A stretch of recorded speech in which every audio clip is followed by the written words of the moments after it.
Okay, here we go again. It's just before 7 o'clock in the morning. Sun just came up. This is mostly I think it's going to rain today anyway. But as I told you, my camera's got some weird light contrast issue. So I'm in the dark, but I think you can see me. I made the video yesterday and there didn't seem to be a problem. So, my dog woke me up at 6 o'clock this morning anyway. So let's get this done. Today we're going to continue talking about Elizabeth and finish off the 16th century.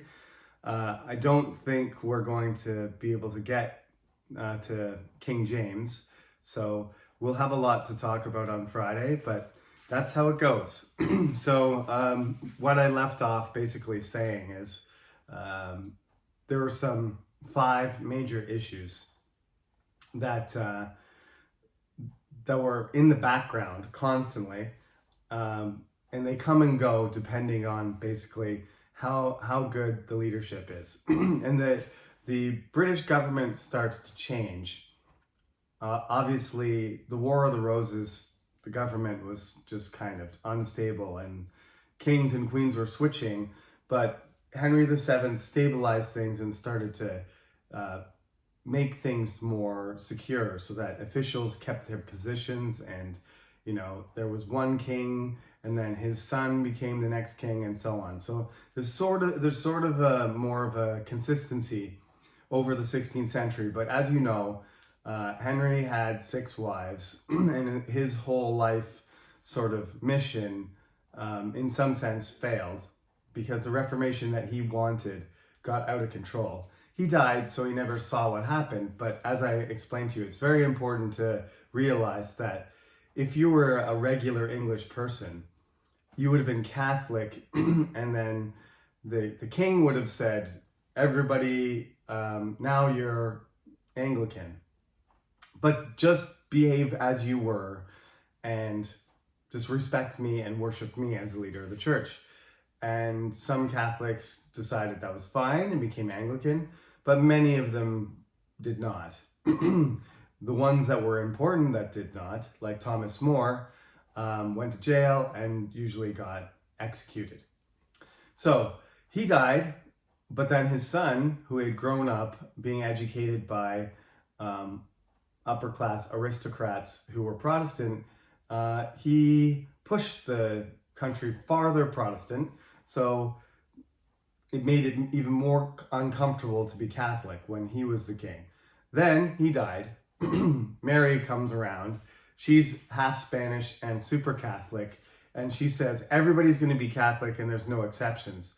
And then we have Bloody Mary and a lot of people being burned and killed. She dies, and then Elizabeth shows up. The main thing about Elizabeth is she is basically Protestant in her belief, but as I said, the Catholic Church and the monarchy, the systems overlap. They support each other. They're the same kind of system. It's not a democratic system. It's not ruled by the people. There's a prince at the top.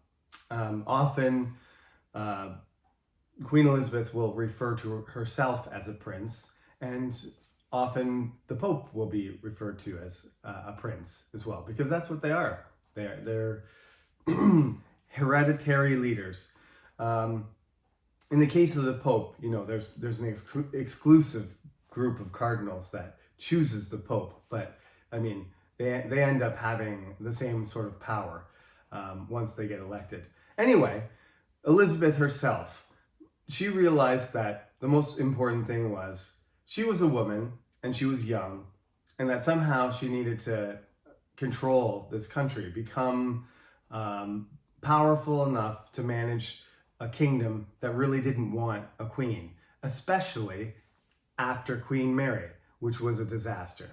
Actually, at the beginning, when Queen Mary became the queen, nobody really had a problem with her. But when she married a Spanish prince, which is a Catholic country, and she started, telling everybody that they had to be Catholic, there was a big fear, as I said already, that a lot of the people who had already changed to Protestant religion and had invested not just their spiritual and religious lives, but also their property and money and wealth and connections, that they would lose everything, that they would lose all of their status.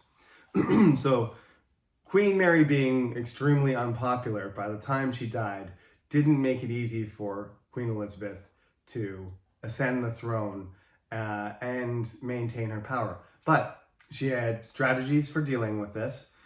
The first one was, just like her sister and her younger brother, but predecessor, just like her younger brother Edward, who was king before her,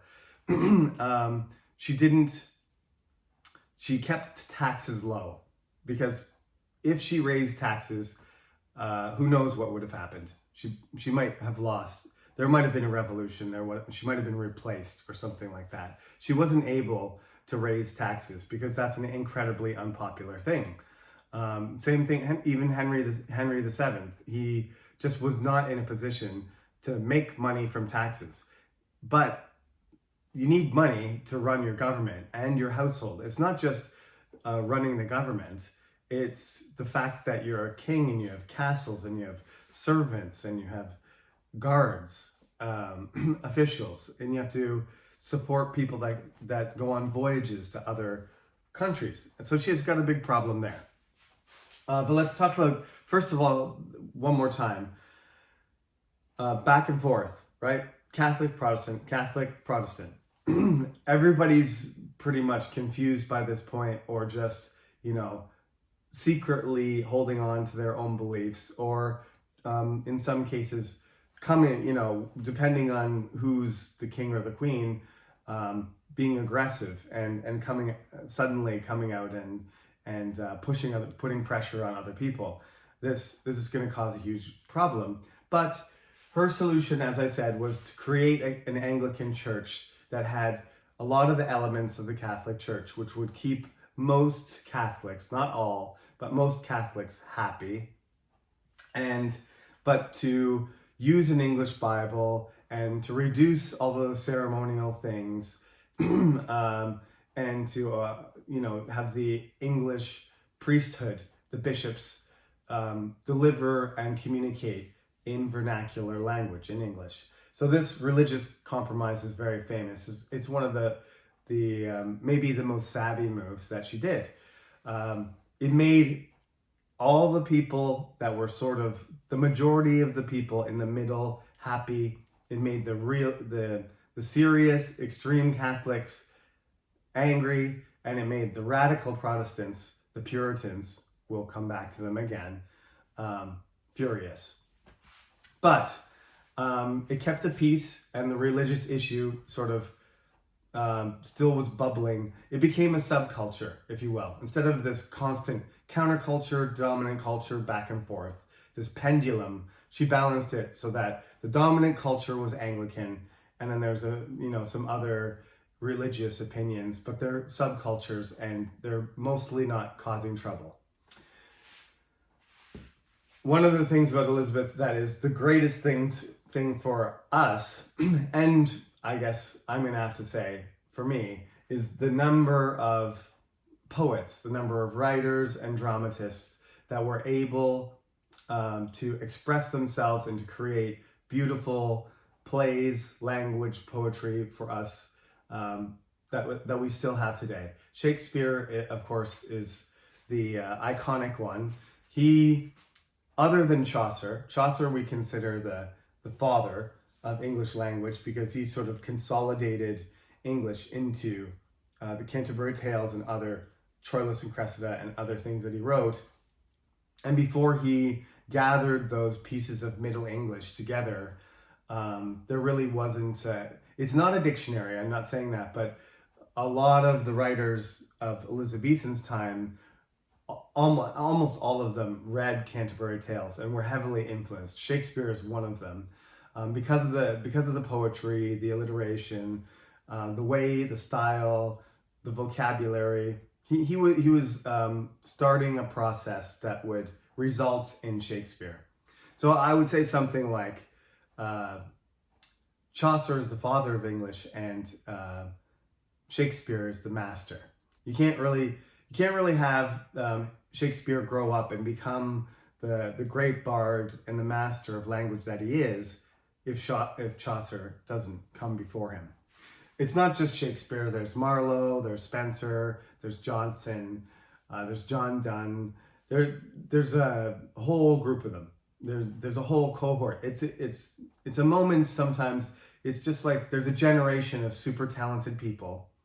And since Queen Elizabeth was the queen at the time, and she believed that a lively court and that literature and art would elevate English culture, that this really is something that you might call the English Renaissance.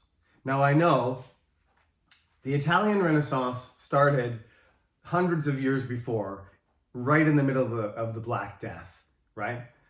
This is mostly though because at the time Italy was extremely wealthy, and there were many states, and there were very famous Italian writers that decided to write in Italian instead of Latin. You got Petrarch and Boccaccio, and you probably don't know, well, maybe you know some of these people, but there's really some extremely talented poets and artists, and then it continues, and then you get Michelangelo and Leonardo da Vinci and stuff later. All of those people are dead, and then the English Renaissance gets going. You might say that Thomas More kind of might be at the very beginning of it, but you can't really have an English Renaissance when your king is Henry VIII. So it's Elizabeth that cultivates the theater and the court and the poets and the art and everything. One thing about this class that is going to be conspicuously absent, perhaps, is that in many other cultures, there's a lot of emphasis on artwork, sculpture, and music. And not to say that the British don't have beautiful artwork, but I mean, compared to France or Spain or Italy or other countries not mentioned, it's not really an essential part of their Renaissance experience. The most important part is that French and Latin were the dominant languages. It started to shift in the 14th century, as I said. The kings started speaking, the kings of England were speaking French, and now they're using English. The language of law switches to English, the language of politics switches to English. But as I said, you can still see there's, especially when you read Chaucer, you can just see he's writing in English, but there's a lot of French vocabulary. And Thomas More wrote Utopia in Latin, but that's the difference. At the beginning of the 16th century, Thomas More writes Utopia in Latin, and at the end of the 16th century, everybody's writing in English. I mean, not everybody. There's still people writing in Latin because Latin is sort of a lingua franca. So if you write in Latin, somebody in Germany can read it, or somebody in Spain can read it, or somebody in, the Holy Roman Empire can read it. But right now they're writing in English for English people. This is in the chapter. I can't pick up the book because it distorts the picture, but I can pick it up. I can keep it down low, I guess. We're talking about, let me just emphasize the pages. We're talking about the Elizabethan age here, right? We're talking about from page 104 through page 104 through to 112. So let me write that down for you.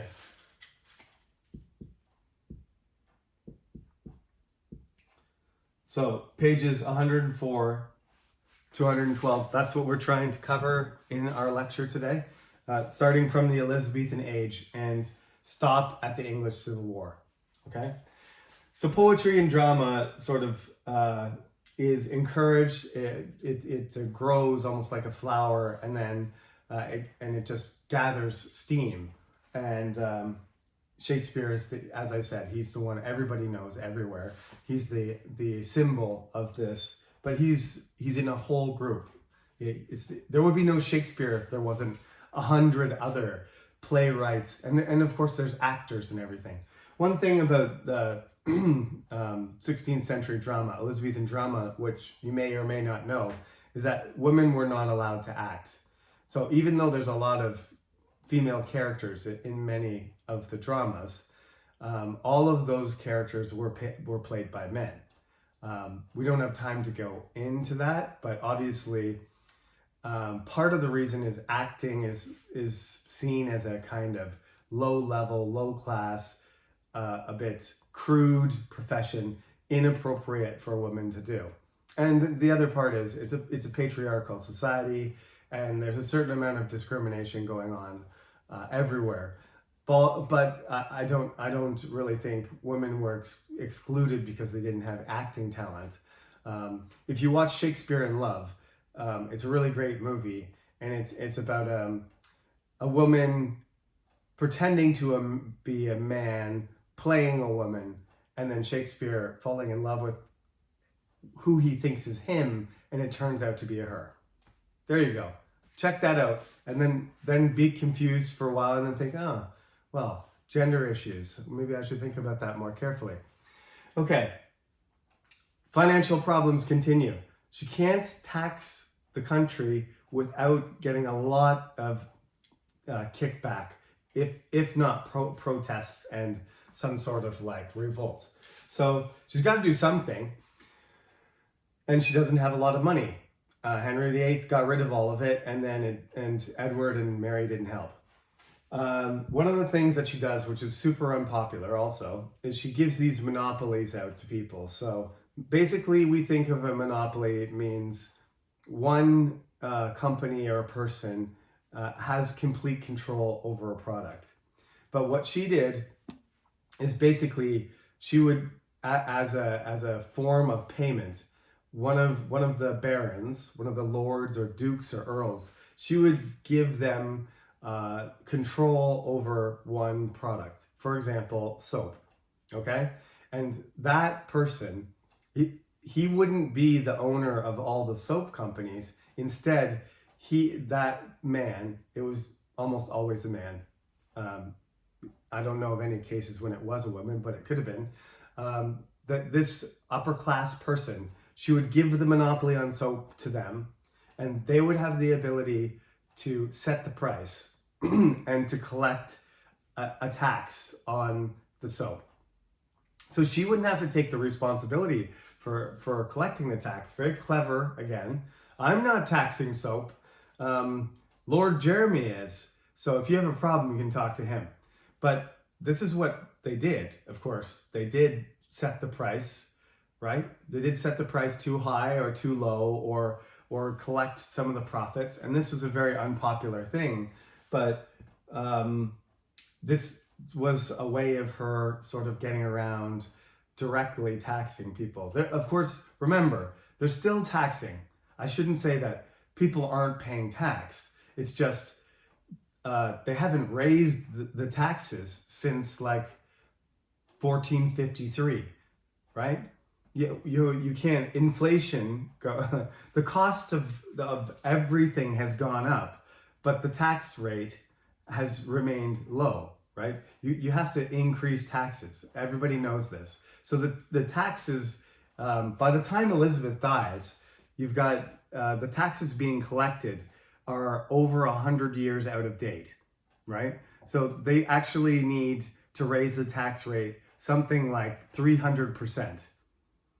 And if you raise taxes 5%, people get angry. If you raise taxes 100%, people try to kill you.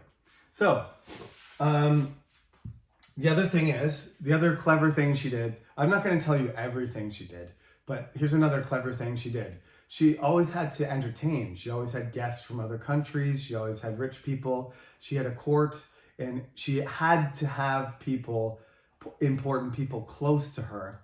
This was part of her political strategy, as one student mentioned.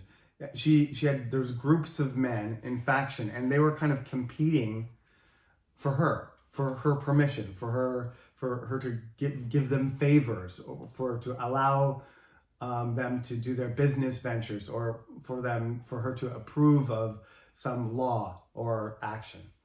So she needed a court that was centralized, where people could all visit, which cost a lot of money. But the other thing she could do is also go to the countryside and go to the castles and other towns all the way across England and stay at the rich person's house. And when she went there, it was like a free hotel. More than a free hotel, though, because she would probably bring several hundred people, horses, carriages, servants, clothing, everything. And she would go and stay for a few days at this person's castle at their expense. And they had no choice, because if they said, no, sorry, we're busy this weekend, she would ignore them and she would give the favor or the power or the position to somebody else. So she went around, she traveled around. There's two reasons this is really good. Well, there's more than two. But basically, first of all, it meant people could see her. It wasn't very easy for somebody to actually see the Queen, right? If she just stays in London and you're a regular person who lives in Newcastle, you're not going to travel all the way down to London just to get a peek at the Queen. But she would go all the way up to Newcastle, or she would go to Manchester, or she would go to across to Liverpool or to Brighton, whatever, to the castles and towns in the countryside, Wessex, just everywhere. And when she went there, she would ride around in the carriage and put her hand out the window and wave. And everybody would be able to see her, and that would just make her more popular. There's the Queen. She came to visit. She cares about us, right? And sometimes people would give her gifts, and she would receive them, say, graciously receive them, and so on. So she's lowering the cost of her court. She's making herself visible and more popular, and she's putting pressure on all of the other, political forces in the kingdom at the same time. Really, almost a modern politician, right? You know those kind of politicians that, well, they do it all the time. You look at the American president. He's over in California and he's like shaking businessmen's hands in Silicon Valley, and then he's over in Texas, like looking at the oil well, and then he's up in Connecticut kissing babies. That's the kind of promotive behavior that modern politicians do. Queen Elizabeth did that. It's pretty impressive. Like she was a political genius. I think she was an intellectual genius too, but she had an amazing skill for making, even if things were going badly, because to be honest, our old friend, the Black Death, we're not really sure if it was a Black Death, but the plague would come back and kill thousands and thousands of people. The economy, there was economic depressions, there was bad weather, but when those kind of things happen, we usually say, hey, president, do something, right? A hurricane came through, fix everything. How come the economy is bad? It's the president's fault. But throughout all those things, because she was always very close and very in touch with, of course, the upper class, but also very visible to the rest of the population, she was able to weather any sort of bad news. And there's a lot of bad news. There's constant bad news while she's queen, but she remains securely in power anyway. Okay, next thing, privateering. Now, I'm going to talk about the Navy in a minute, but basically, everybody knows the British Navy. It's the most famous Navy in the world, except it basically doesn't exist anymore, right? I think they have one aircraft carrier. No offense, British Navy. I still love you, and my ancestors are British. I know that the British Navy was very powerful, but right now, you know what I mean? The British Navy would be destroyed by the American Navy in about 3 seconds. And the Chinese Navy and the Indian Navy are bigger. The British Navy is a very small force. That's what it was like in Elizabeth. In fact, Elizabeth didn't really have a navy. She just had Henry VIII tried to build a navy, but like many things he did, he failed and he ran out of money and it didn't really become effective. The big navies in the world are the Spanish Navy, the Portuguese Navy, The Dutch Navy is getting bigger. The French Navy. The Italians have a navy, but it's mostly in the Mediterranean, so it's not really in conflict with the English. But basically, there's these countries with huge, national, right, navies. England doesn't really have one. They have a small one, but they don't have enough money or ships to do anything with it. So, but they do want to compete. They want to start competing for the trade because they can see Spain is becoming rich. Portugal's bringing spices and, silks and products from Asia, from India and China and the Philippines. The Spanish are getting gold and silver from the New World. And these countries are becoming incredibly rich. The French want to get in on the action, obviously, too. But they have a lot more money. They have more people. They have a different kind of monarchy. They have a stronger king. So they can, at this time, they don't have a stronger king. But they have more people and they have more money. They're not going to be able to compete yet either. But the way that the French and the English can compete is by becoming pirates. Now, if you're a pirate, you're a criminal. You're an illegal, sailor and captain. And your ship, it doesn't belong to any kingdom. However, a privateer is like an unofficially sanctioned pirate, right? So what basically Elizabeth did is said, okay, private citizens, you have a ship, you have an experience, take your ship.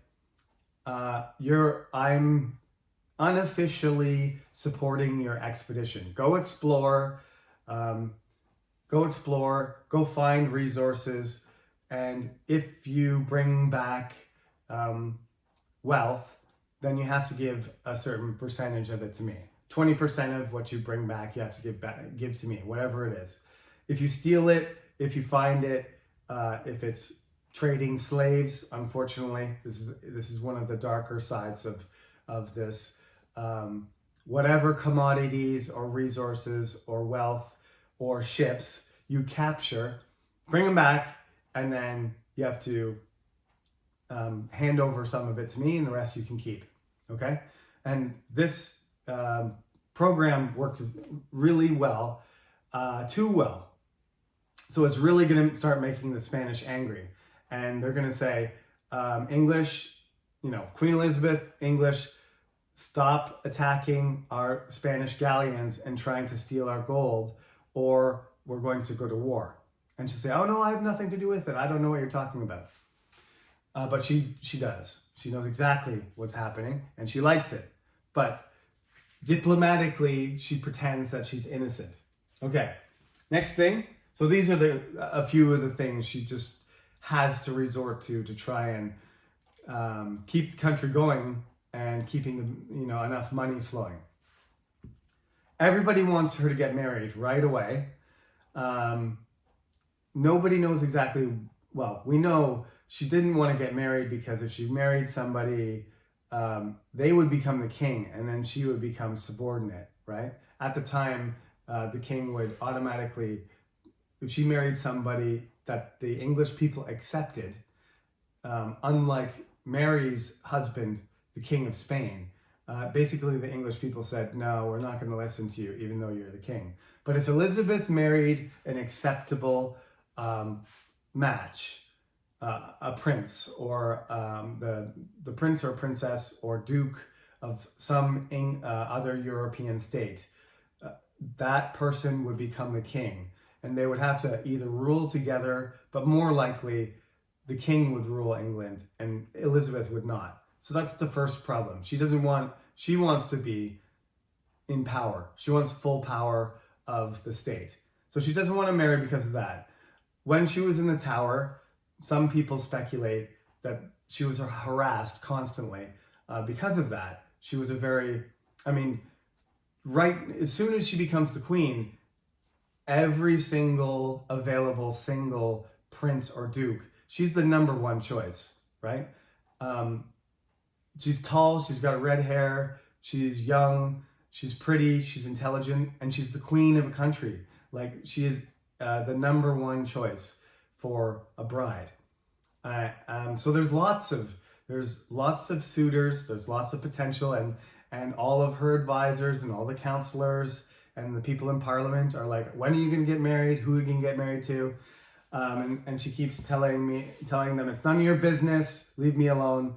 And she just keeps avoiding the subject until she's too old, and then everybody gives up. And she never gets married. She has some, boyfriends. She has some interests. Lord Dudley is one of them. She spends time with certain men. So there's some speculation that, she kind of, just like a king might, a king might have a mistress, and kings did have mistresses. They had a queen, but they just had mistresses, other women that they would meet. There's some speculation that she had a mister, but she never married or gave them any power. They were under her power, right? But Lord Dudley used to get in the she would ride around in the carriage. Lord Dudley would jump in the carriage with her, and they would go for a ride. And nobody knows what's going on inside there. I'm assuming it was just an intellectual platonic relationship, but who knows what if she had a love relationship or not. But the fact of the matter is, she never had children, and she never got married. So the marriage issue was constantly a problem, but she deflected it. The next thing is, she has a cousin named Mary, who's Scottish, and since Queen Elizabeth has no son or daughter, if she dies, the next person to be queen is her cousin, Mary. Okay? Problem is, first of all, she's Scottish. Not the biggest problem, because she's half Scottish, I guess. But, and she's beautiful too, by all accounts, but she's Catholic. And she's in exile for a while. She gets exiled and she's in France. So she's close with the French are sort of a traditional enemy of the English, partly because the Scottish and French have this thing called the Old Alliance, where together they try and put pressure on England. So she has a claim to the throne, and she goes back to Scotland, and she actually she thinks she's the real Queen of England too. So she did some pretty provocative things, like she used to eat her dinner on plates that were like royal English plates, just to signify that, symbolically she was the Queen of England. But anyway, Mary, Queen of Scots, I can't tell you too much more about her, but she got married several times. One of her jealous husbands killed another one. She had a very tumultuous love life, and she tried to sort of raise Scotland up under her as a Catholic. But by this time, as I said, Scotland is pretty much dominantly Presbyterian. And so she loses, and she has terrible husbands and ex-husbands who are not very good partners and not very good leaders. So she ends up running away to England, to Elizabeth. And she always says that I'm the real queen. And then she goes to her cousin and says, please, give me somewhere to stay. And what is Queen Elizabeth supposed to do? She lets her stay in England, but they watch her constantly. And eventually they find a letter that was delivered. One of the things about Elizabeth also, again, genius, political genius. She had a secret service. Another thing you think is a modern thing, that we have 007 and Mission Impossible and the FBI, the CIA. We have these secret intelligence agencies. Queen Elizabeth had her own intelligence agency, and they read all of her mail. So she was sending mail to different people back to France and to her allies and stuff. And they got a letter where there was an attempt to assassinate Elizabeth, and Mary signed, like, okay, go ahead, kill her. And then there was no choice, really. Mary, Queen of Scots, went to court. They had the letters. It says you're trying to kill the Queen. Punishment for that is death. And they killed her. Queen Elizabeth actually didn't sign the warrant because apparently she didn't. She signed the warrant, but she said don't use it. But I mean, I think it's all a political game. She knew she was too dangerous. I don't think she really wanted to kill her cousin, but Mary, Queen of Scots, was kind of crazy, and she was dangerous. So unlike Henry VIII and unlike Mary, Queen Elizabeth didn't really kill people. I mean, she killed people. She executed people for crimes, but it always seemed like she did it because she had to, because there was a good reason, not because she was, a megalomaniac, power-hungry queen. Okay, so that's that. Now, the Navy, like I said, the Navy doesn't really exist. That's a big problem. So Queen Elizabeth doesn't have enough money, but after the privateering and the monopolies and reducing her expenses as much as possible, she starts to build up a navy, and the navy ends up being new. Some of the designs are new, and it's an island nation. So, why are they doing this? Not because it's expensive, because it's super expensive. But also one of the reasons is, as I told you, England has less people than some of its enemies. For example, France, Spain, the Holy Roman Empire, which will later be Germany. These countries have way more people. They have bigger armies. So as an island, the most important thing for England and the future, United Kingdom, is to be able to keep people off the island. Because you know what happens when they come, the Romans, the Germans, the Vikings, the Normans, they have an experience of being invaded. So this is another case where somebody's going to try to invade, but this time it's going to be different because they're going to be ready and they're going to stop them before they get there. That's the key. So as I said, Spanish are becoming incredibly rich through their transatlantic trade. The Portuguese as well. The Iberians are becoming the most wealthy empires in the world. And some of it is slavery, some of it is spices and stuff from Asia, and some of it is gold and silver from South America. There's other things too, but those are the main things. And the English are cutting into that profit more and more, and using that money to reinvest it in the Navy so that they can protect themselves, right? So they're interested in, and of course they're building a fleet of ships that can trade too. They're trying to go and transport different goods. Traditionally, the English are good sailors because there's a lot of fishermen. So in some sense, they have a natural pool of people to draw on to man the ships. Of course, everybody's exploring and finding all these new continents and new resources and new people, and they want to participate in that as well. This is the age of exploration.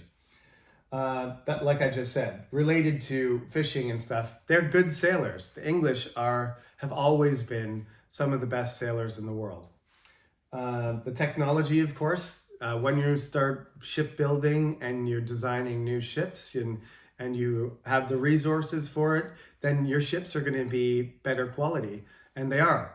The English ships are they're smaller, but they're faster, they're more accurate, they have better cannons and so on. Their ships are superior to many of the other ships that are out on the sea. And of course, they use them to steal. They steal other people's trade, especially the Spanish. So as a result, King Philip decides that he's going to build this gigantic fleet one of the largest fleets that has ever been assembled. It's the largest fleet at the time that had ever been assembled in Europe. I can't speak for the Chinese or even the Japanese during Imjin, but Imjin actually happens 4 years later, so that doesn't count. Anyway, one of the largest fleets, if not the largest fleet that had ever been assembled. Hundreds and hundreds of huge Spanish galleons, thousands and thousands of soldiers. They're going to go up Spain, past France, to the English Channel, drop them off, and if those 25, 30,000 soldiers get on England, get on the land, England is done. Everybody knows it.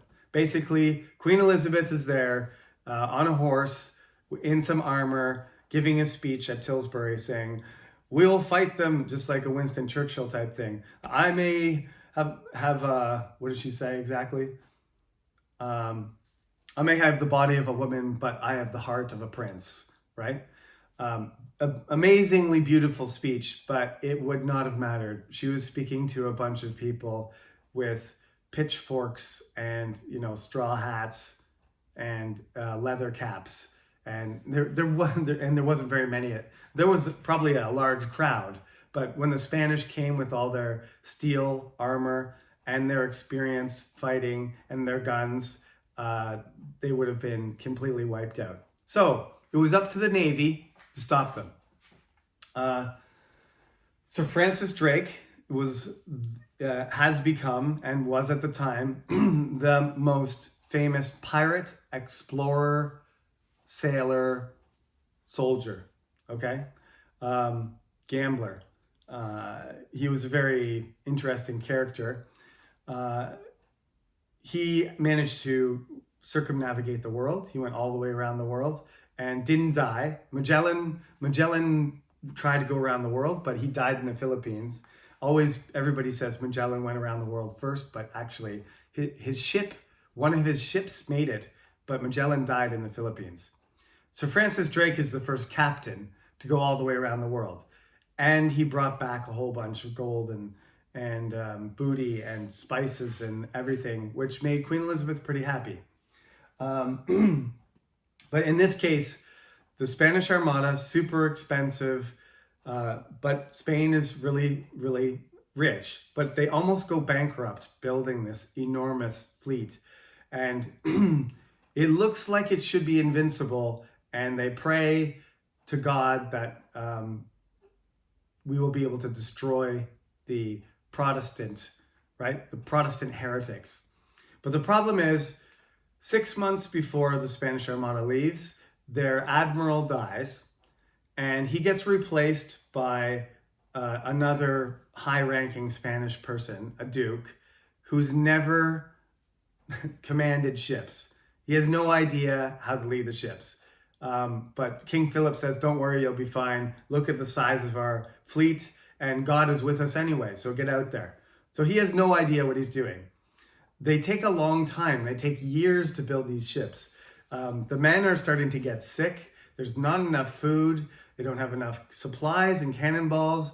The ships are not actually in great condition, and they decide that they're going to attack. So they go up along the Atlantic coast towards the English Channel, and Sir Francis Drake and Sir John Hawkins and all the very talented English commanders are waiting for them. And it's just a complete disaster. The English ships are faster. The Spanish ships are confused and out of formation. Their cannonballs sometimes don't fit. They fight a good battle, but there's not a very, there's no real chance that they're actually going to win. In fact, it would require a miracle. Like King Philip said, God is with us. God will win the battle for us. But he didn't. The only way that the Spanish could get away from this battle that was going badly was to go up the channel and around England to the North Sea and down into the Atlantic Ocean, past Ireland and back to Spain, because the wind is blowing up the channel. So they lose to the English, and then they retreat the wrong way. And as they go around the top of Scotland and head towards Ireland, a gigantic storm comes out of the North Sea and smashes a whole bunch of their ships against the rocks.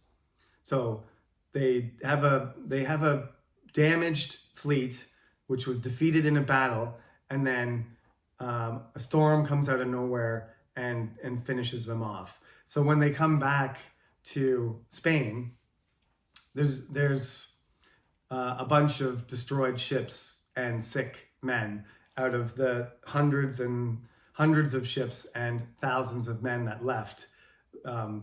Only some of them straggle back. That's, I don't know what to compare it to. That's like putting all of your country's money into one single battle and then losing everything in one shot. However, the Spanish were actually wealthy enough to try again. But this, 1588, basically the English knew if the Spanish managed to get across the channel and land their ships and the soldiers landed, that they were done. So, everybody was praying, please, please, English Navy, do your job. You can save us. Queen Elizabeth does her speech that if they land, we're going to have to fight them. But they don't have to do it. The Navy wins the battle. The weather does the rest. And then the reverse becomes true. The English believe that God is with them. They believe that there was some kind of divine wind, some Protestant wind that came to defeat their enemies, right? There was a coin that was stamped in memory of this event, and it's God blew and they were dispersed. And what else can I say? Church bells were ringing everywhere. There was huge celebrations. To a certain extent, the people were terrified, and at the time, the Spanish Empire was the most powerful country in the world. Not as powerful as China or India, but in terms of like global reach and wealth, the Spanish Empire was a giant, and the English were like, it would be something like the United States fighting against Belgium right now. And maybe that's a little bit too much of too wide, too big of a gap. But it's something like a David and Goliath situation where it's a juggernaut, and England is the underdog. So there was a certain amount of surprise, thankfulness, celebration, and some sense that England was some sort of chosen country that had a future, and that God was with them. It's a very important event. So the Spanish Armada, don't forget, that's 1588. That year is also a bit of an important one, but usually I'm going to give the year to you anyway. What else can I say about that?